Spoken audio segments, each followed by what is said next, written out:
Evangelho segundo o pecador.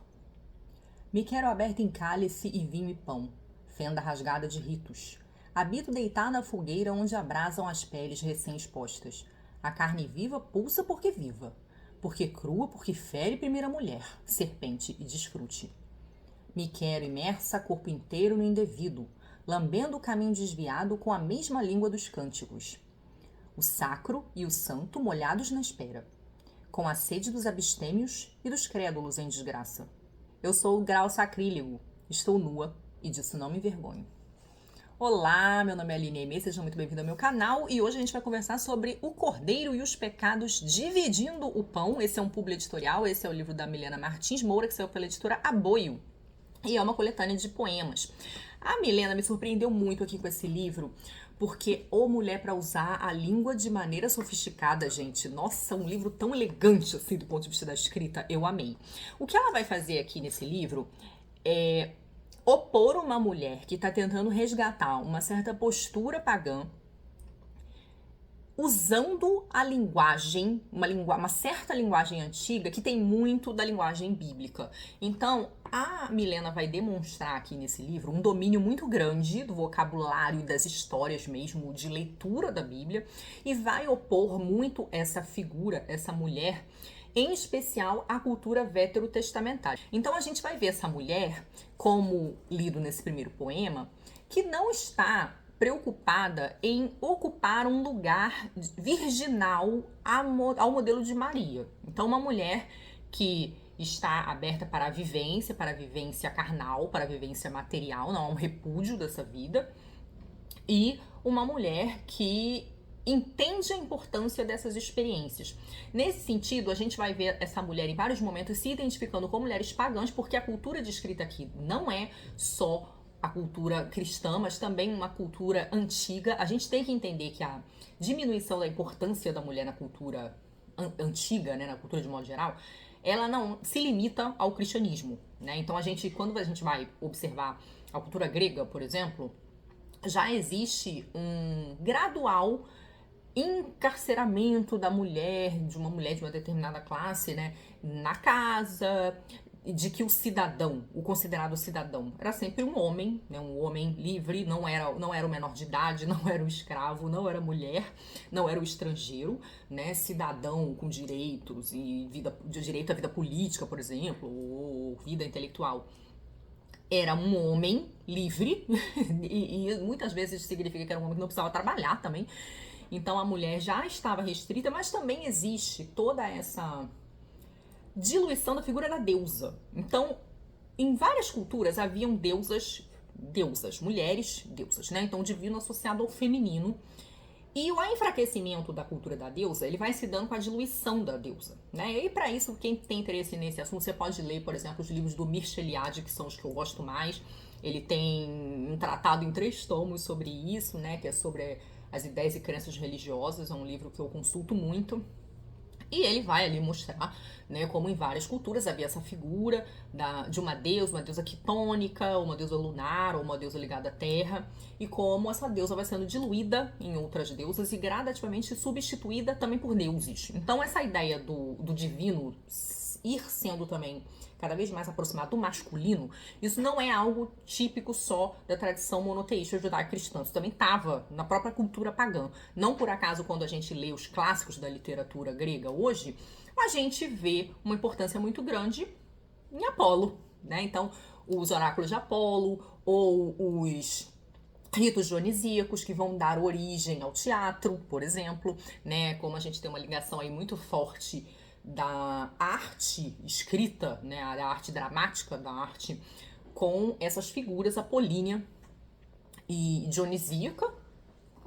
E o que a gente vai vendo aqui é a Milena, de certo modo, resgatando essa figura da mulher, seja pelo seu saber, por um certo saber tradicional que estava ligado à vida das mulheres, e aí tem vários tipos de saber também associados a essa época. As mulheres normalmente eram que lidavam com os mortos, eram que lidavam com as plantas, eram parteiras, então existiam toda uma série de trabalhos culturais e conhecimentos culturais que eram próprios das mulheres e que com o tempo vão sendo vilanizados, considerados bruxaria ou demonizados, E existe também uma gradativa desimportância das mulheres nos ambientes intelectuais e mesmo religiosos, e com as mulheres sendo progressivamente associadas ao demoníaco, ao pecado, né? Essa palavra pecado, ela é importante aqui, porque ela é algo que a Milena vai repudiar, né? O pecado, então, ele vai surgir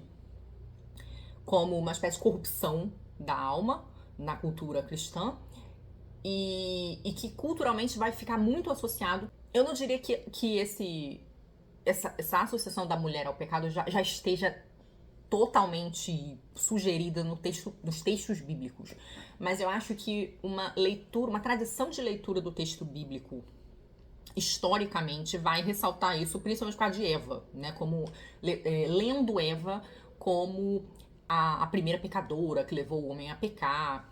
A gente tem um escritor que vai pensar bastante isso, é curioso, que é um protestante, né, que é John Milton, quando vai escrever O Paraíso Perdido. John Milton tenta botar a culpa no Adão também, né, meio que tipo assim, você devia ter conversado. Não tem essa de que ela mandou você fazer, você foi lá e fez. Tu é o quê, pau mandado? Meio que querendo dizer assim, tipo, vocês são dois indivíduos, né? E você fez o que você fez. Enfim, de certo modo, se eu estou me lembrando bem, o Adão assume certa responsabilidade junto a Eva, né? Não é aquela coisa tipo, não, ela que me mandou aqui, eu não tava sabendo de nada, né? Então ele já vai problematizar aí essa culpa. E a Bíblia, na verdade, tem mulheres fazendo uma série de outras coisas, né? Desde redimir a humanidade com Maria, até ser a apóstola dos apóstolos com Maria Madalena, que vê o sepulcro vazio e vai contar para os outros que não queriam sair de casa, estavam com medo de morrer, né? Até mulheres do próprio Antigo Testamento, que vão ser importantes ali em certos ardis políticos, inclusive envolvendo alguns assassinatos. Então, assim, eu acho que a Milena entende nessa tradição antiga e na tradição bíblica um espaço muito prenhe de assuntos que podem ser relidos, reconfigurados, de certo modo. Eu vou ler um outro poema que diz assim, o título do poema é Da Terra sob os Peitos e Outros Castigos pelos Feitos de Eva. Já uma rima dentro do próprio título, né? Milena, esconde essas vergonhas, limpe dos olhos dos pios a presença na casa. Escórias, o sujo, paredes molhadas de cheiro vivo. Guarde no armário a presença na casa, Milena. Guarde nas gavetas, debaixo das roupas proibidas que roçam na umidade. Sobras à beira do canal, dobras na ponta dos dedos. É suja a presença na casa. A terra sob os peitos qual serpente, e outros castigos pelos feitos de Eva. Maçã, vermelho sangue, salivando Gênesis. É uma coisa interessante porque, pra mim, esse poema consegue aludir a muitas coisas. Eu não sei se pra vocês. Em primeiro lugar, quando ela fala de esconde as vergonhas, esse final aqui, ele alude muito à fertilidade da mulher, a menstruação, né? Maçã, vermelho, sangue, salivando Gênesis, a fertilidade, que tá ligada à menstruação, que tá ligada a gerar filhos, né? E tudo mais. Então, a ideia, né, de que ela tem que guardar no armário a presença nas gavetas e tudo mais, o sinal dessa mulher menstruada, que na cultura judaica era uma mulher impura, né? Essa mulher impura, a mulher que sangra, ela só vai ser restabelecida na cultura bíblica no Novo Testamento, quando Jesus curar lá a mulher que sangrava 1000 vezes. Enfim, Jesus vai revolucionar a parada lá, né? Quando ele chega. Personagem que bagunça aí o coreto, né? Retoma o Antigo Testamento, visto que o Novo Testamento é todo um diálogo com o primeiro, é toda uma retomada de profecias, mas com Jesus corrigindo coisas, vamos dizer assim, que teriam sido lido erradas e tudo mais. E o que a Milena faz aqui é que ela está, além de ela estar aludindo a esse caráter corporal muito forte da mulher, que é o da menstruação, da fertilidade, e que normalmente era escondido por ser considerado impuro até outro dia, ela, me parece, está aludindo a uma certa divisão que existe nesse mundo religioso do corpo e mente, né? Então, quando ela fala da presença, isso pode ser entendido como a própria leitura da obra de arte, da própria leitura da poesia.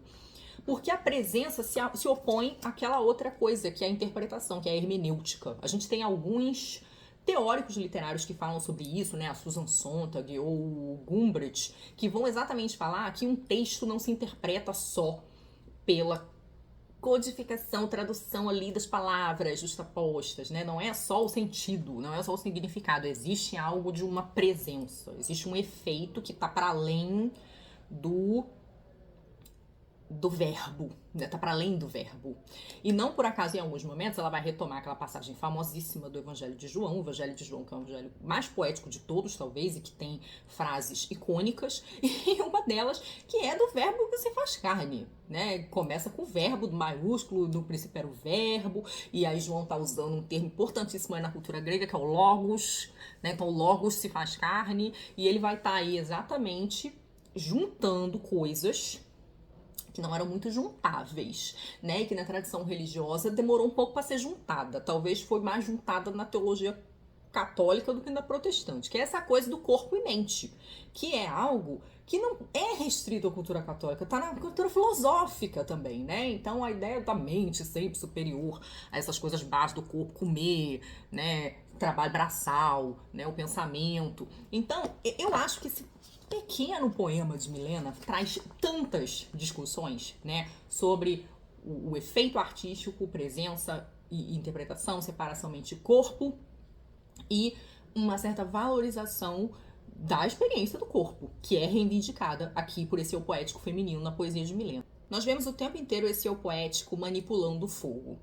E esse fogo, para mim, é não só uma representação desse conhecimento tradicional feminino, como de um certo fazer criativo, que no caso aqui do livro de Milena, a gente automaticamente associa à escrita, até porque ela vai falar de palavras em vários momentos aqui.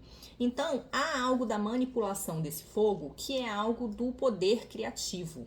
E a gente vai entender que esses pecados repudiados, né, em toda uma tradição, porque se a gente for olhar a tradição grega antiga, da qual ela fala aqui também, se colocando como Ariadne, também era desvalorizado. Se a gente for olhar aí a ética das virtudes, né, se você for ler Platão e Aristóteles, a gente vai ver que existe aí toda uma valorização, né, tipo dos grandes filósofos da antiguidade clássica, que existe uma hierarquia do pensamento sobre as atividades físicas corporais, sobre as experiências do corpo. E aí, num poema chamado Dura Mater, ela vai dizer assim: eu precisava só de um pouco mais, de tempo para a palavra, de cuspe para a ferida, de pimenta e de cominho. Um pouco mais de tempo para aquecer a palavra, preparar a palavra em fogo brando, apenas com água e com sal. Calma, coragem, tomilho, leva tempo. É preciso deixar que a palavra crie fôlego e então desossá-la viva e crua e com a presa das fomes longas. Para servir a palavra, primeiro precisou haver centelha e criatura humana. Uma alusão aí à mitologia, né? Quase uma cosmogonia aqui que ela cria. Um ser que se fascina, se acostuma e morre antes do prato principal. A palavra é uma dureza mastigada à exaustão. Um pedaço sangrado que se engole em dor.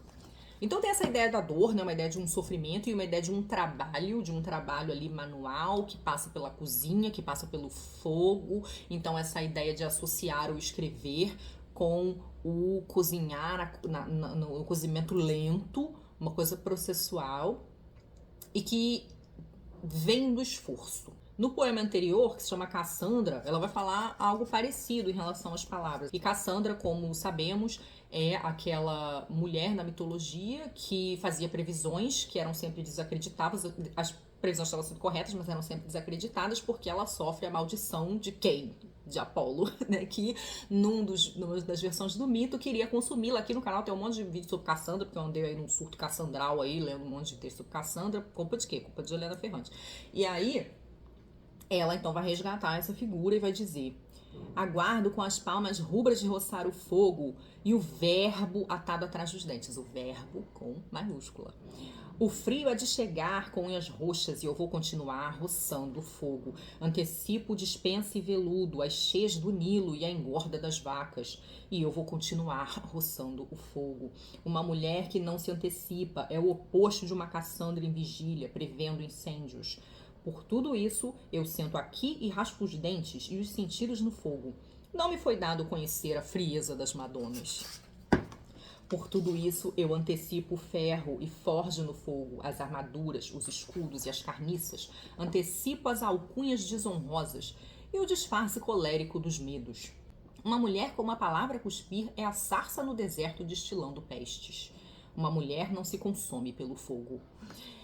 E olha, né, a ousadia dessa poeta, porque ela pegou aqui uma imagem, além dela ter pego a figura da Cassandra, que tá sempre avisando, ninguém a ouve, essa ideia de uma mulher que previne, de uma mulher que prepara o fogo, e o fogo como essa imagem da criatividade, né, de algo criador, ela vai resgatar uma imagem muito importante para a cultura bíblica judaico-cristã, que é a da sarça ardente, que é Deus se manifestando para Moisés, né? Então, ele põe fogo numa moita, a moita não se consome, e naquela moita ali, Moisés ouve Deus falando.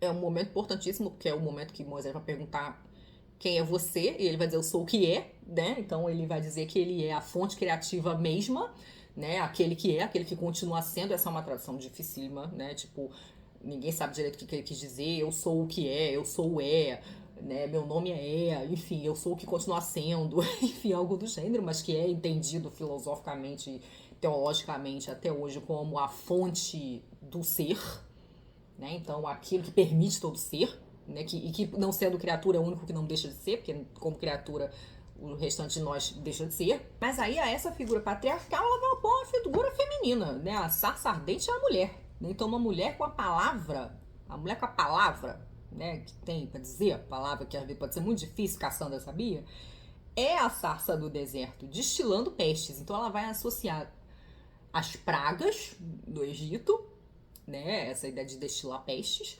com o poder criativo aí dessa sarça ardente que se identifica com o poder criativo mesmo. E uma mulher não se consome pelo fogo, né? Então uma ideia de que se equiparou ao divino, ó a ousadia aí. O último poema que eu vou ler nesse vídeo tem a ver ainda com a cultura, né, com um resgate, uma releitura de uma situação bíblica, que é a da estátua de sal. Eu não vou lembrar exatamente o nome das pessoas, mas se eu não estou enganada, cidades estão sendo destruídas, e ou é Sodoma ou é Gomorra, alguma coisa assim, pela sua impiedade e perversão, mas uma família consegue ser salva, e com a condição de que eles não olhem para trás. Então eles têm que abandonar a cidade sem olhar para trás, mas a mulher dessa família não aguenta, ela olha para trás. Eu adoro essas histórias, né? Porque ela olha para trás e tem um eco aí da história do próprio Orfeu, a quem é dado uma oportunidade parecida, sendo que ele também não pode olhar para trás. O que ele faz? Ele olha para trás, né? O Blanchot tem um texto muito interessante sobre isso, como esse olhar para trás, como o olhar do escritor, né? O escritor não consegue não olhar para trás, ele vai olhar para trás. Ele tá correndo o risco de perder tudo, aí ele vai olhar para trás. E Milena, então, vai resgatar essa passagem aqui nesse texto que chama Estátua de Sal. Ela vai dizer: deito marcada com a chaga dos abismos, minha carne, a morte oferecida, a morte primiva de um resto de Deus. Nossa, essa imagem é muito forte, né? Um resto de Deus, é muito contemporânea. O céu está vazio, o magma está frio, só me sobrou a terra sob meus peitos de lágrimas. Outra imagem bonita, né? Associar a forma dos seios às lágrimas. De costas curvas eu deito sob o peso de existir cordeiro, com dentes de algoz. Meu corpo, templo sem rito e sem fiéis, se recusa a limpar dos sapatos a poeira antiga dos ídolos a ruir. Então vamos lá, mais uma imagem complexa. É por isso que eu digo assim, que Milena domina muito o material com que ela tá trabalhando aqui, tá?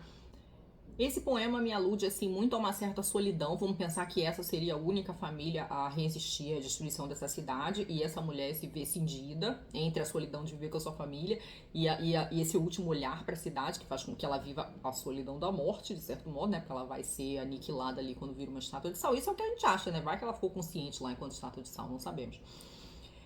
E então ela alude a essa solidão, que pode ser uma solidão da escrita também. E ela aqui vai se identificar com o cordeiro. Vamos lembrar que o nome do livro é O Cordeiro e os Pecados Dividindo o Pão. Essa mulher, ela diz que ela é um cordeiro com dentes de algoz. Então ele não é exatamente o cordeiro dado para expiar algum pecado, né? Essa que é uma tradição anterior ao próprio cristianismo, né? Dar animais em oferenda, mas que vai ser inserida na tradição judaica, principalmente, como maneiras de expiar o mal da comunidade, os pecados da comunidade, alguma coisa. Então você vai lá e faz esses holocaustos, né? Daí que vem essa palavra, você vai lá e queima esses animais. Qualquer um que leu a Ilíada da Odisseia viu vários holocaustos acontecendo, várias pessoas queimando animais para diminuir a ira dos deuses, por exemplo, e conseguir algum tipo de favor. Mas o que ela tá falando aqui é que esse cordeiro é algoz, ele tem dentes de algoz. Então ele tá menos para cordeiro que para ovelha negra, né? Então não tá aí exatamente nesse lugar de subjugar, ela não quer se sacrificar pelos outros. Mas existe, eu diria, um sacrifício nesse livro, que é o sacrifício pela escrita. Não por acaso ela tá falando aí do trabalho que dá a cozinhar a palavra, mastigar a palavra, manter esse fogo. É algo do tempo, não é algo sem sacrifício também, mas é outro tipo de sacrifício.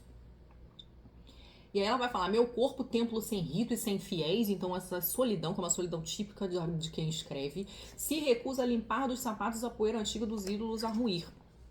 Existe uma passagem do Evangelho, quando Jesus manda, gente, eu não lembro nada desses negócios de citar direitinho passagens não, tá? Mas enfim, no Evangelho, quando Jesus vai mandar os 12 apóstolos dele, vão lá pregar, né? Tô mandando vocês irem lá.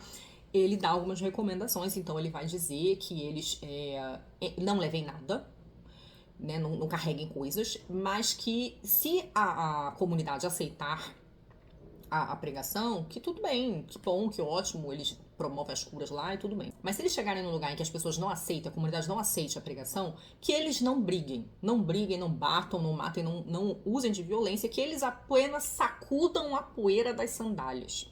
Então tem algo, nessa época falava-se muito do solo sagrado, isso era uma coisa muito importante, né? Então a ideia que ele meio que eu interpreto, é que Jesus está dizendo, vocês são sagrados, eu sacralizei vocês estão levando algo de sagrado para essas pessoas que elas estão recusando. Então aquele lugar não vai ficar sagrado, porque ele recusou. Ele teve essa opção, né? A gente não obriga as pessoas, a gente dá opção. Então assim, a pessoa não quis, o que vocês vão fazer é que vocês vão sacudir a poeira da sandália, para que vocês não levem restos desses impuros aí com vocês. E o interessante que ela faz é que ela vai dizer que ela mesmo nessa solidão da escrita, ela não vai limpar do sapato a poeira antiga dos ídolos a ruir. E é impossível para quem já leu As Margens do Ditado da Helena Ferrante não lembrar dessa passagem, que meio que ela tá dizendo isso, né? A gente não recusa, a gente não tem como escrever, nós mulheres que talvez não tenhamos uma tradição de escrita ou de obras de arte tão extensa e vultuosa quanto a dos homens, quando a gente começa a fazer isso, a gente não tem como fazer do nada, do zero. A gente está nessa sociedade aí que foi comandada por homens boa parte da história. Então, o que a gente faz é que a gente vai lá no túmulo e sacode ali, a gente se revolve aqueles negócios e constrói outra coisa a partir daquilo. Claro que todo artista meio que tá fazendo isso aí mesmo, né? O trabalho do artista é isso aí mesmo. Ninguém sai do nada. A pessoa pega uma tradição, dá uma bagunçada nela e cria outra coisa. E o que a Milena tá dizendo aqui é que é isso que ela vai fazer. Se ela está repudiando uma certa tradição que tira a importância da mulher, ou a certa importância de algumas experiências que são lidas como pecaminosas, o que ela está dizendo é que ela não vai abandonar essa história completamente. É claro que essa estrofe ela pode ser lida de várias maneiras, né? Ela pode ser lida como deuses que eram desejados e foram abandonados, mas eu acho que não, porque ela chama de ídolos a ruir. Essa ideia do ídolo já é muito abstrata em relação a Deus ou a um Deus nomeado, né? Ídolo já mostra um certo distanciamento em relação ao que está sendo dito. Então, basicamente, o que ela está dizendo é isso. Eu tenho aí uma tradição com a qual brincar no meu processo de escrita. Eu não estarei totalmente solitária. Eu estarei revolvendo as tumbas e fazendo alguma coisa aí a partir dessa poeira que levanta, né? Então eu gosto muito dessa imagem, eu acho que existe uma poética subjacente nesse poema que trabalha muito bem essas imagens antigas. Quando eu li esse livro de Milena, eu escrevi para ela falando que eu estava impressionada com a sofisticação do texto dela. É de fato uma poesia muito elegante e me parece que a mensagem que atravessa o livro é a de que alguém dedicado à escrita, uma mulher dedicada à escrita, ela precisa do pecado, ela precisa dessas experiências de arder no fogo. Se a imagem clássica do sacrifício de Jesus é que Jesus será dado como cordeiro, tradicionalmente uma oferenda, um sacrifício você tem um altar e aí você mata algum animal ali, um cordeiro, para expiar algum tipo de culpa ou algum tipo de erro, de pecado, né? Aquilo é dado em pagamento, é o sacrifício. E a comunidade é restaurada, vamos dizer assim. E o que Milena está dizendo é que quando o cordeiro e os pecados estão dividindo o pão, é que na verdade esse cordeiro ele vai se entregar aos pecados. Ele não vai ser sacrificado por uma limpeza, porque o escritor, ele precisa da não limpeza, ele precisa da sujeira, ele precisa do pecado, ele precisa do peso, ele precisa de todas essas experiências para escrever. Ele precisa passar pelo inferno, de certo modo, né? Só que como humano, não como divino, né? Ele não passa incólume pelo inferno, ele passa e carrega um monte de chaga consigo mesmo, e é a partir daí que ele vai trabalhar, né, a sua matéria. Não por acaso existem muitas imagens aqui na poesia da Milena de unha, dente, coisas sendo mastigadas, coisas sendo roçadas, coisas sendo raladas. Então essa ideia de que tem essa expressão em inglês, skin the game, né? Precisa estar vivendo as coisas na pele, assim, na carne, para fazer surgir a criação poética. É claro que você, leitor, pode não concordar com nada disso. O que eu tô querendo dizer é que essa é a poética subjacente no livro da Milena, que eu acho que é muito bem trabalhada, com versos lindíssimos, imagens fortíssimas, imagens que ela trabalha de maneira muito bonita, associa de maneira muito bonita, e que a gente vê que ela tem assim, um conhecimento absurdo sobre antiguidade, né? E eu gostei muito. É muito bom quando a gente vê alguém que conhece muita coisa e sabe trabalhar muito bem aquilo do que conhece, né? Que não fica assim... Não sei, não evoca de maneira generalista, talvez, né? Eu senti um livro muito profundo. Eu sei que nem todo mundo gosta dessa palavra, mas eu achei que os poemas têm muitas camadas, e a revisitação que ela faz, eu achei muito sofisticada e de um lugar de muita pesquisa. Sendo que os poemas fluem muito bem, né? Não, eles não têm artificialidade no modo como ela resgata esse vocabulário, né? Esse vocabulário antigo, esse vocabulário bíblico. E nesse sentido, acho que o livro ganha até uma certa temporalidade, porque em alguns momentos a Milena vai tratar de questões muito contemporâneas. Então ela consegue levar o livro para um lugar fora do tempo, que é muito difícil, mas que eu acho que torna o livro ainda melhor. Então é isso, eu gostei demais do livro, é realmente um grande lançamento aí dessa nossa escritora, que é editora também, né? Ela trabalha com edição na editora Macabeia e no site Cassandra, que é uma revista literária. E se você ficou interessado no livro da Milena, eu vou deixar aqui embaixo o site da editora Aboio, onde você pode adquirir, e a rede social dela também, se você quiser conversar com ela. É isso, muito obrigada a todos pela companhia, muito obrigada aos apoiadores e membros por apoiar o meu trabalho. Um beijo grande, até a próxima. Tchau.